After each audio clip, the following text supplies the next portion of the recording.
বলবেন এত টাকা পাবেন কোথায়? টাকাই মাটি থেকে তৈরি হবে ইনশাআল্লাহ। আমাদের দল কোনো দেশের কোনো এজেন্সির টাকায় চলে না। আমাদের দল চলে আমাদের কর্মী শুভাকাঙ্ক্ষীদের পকেটের ব্যাংক দিয়ে। আমাদের দেশও চলবে আমাদের এই মাটি দিয়ে ইনশাআল্লাহ।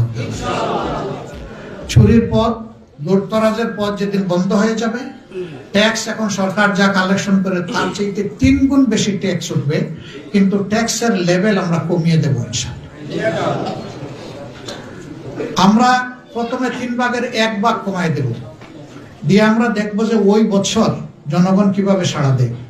চুরির হাত বন্ধ করে দিব। এখন ট্যাক্স পেয়াররা কি করে? তারা ট্যাক্স দেয় 10 টাকা সরকারকে, আর 30 টাকা দেয় অন্যের পকেটে। ওই রাস্তা যেদিন বন্ধ হয়ে যাবে তখন 10 টাকা চলে যাবে 30 টাকা।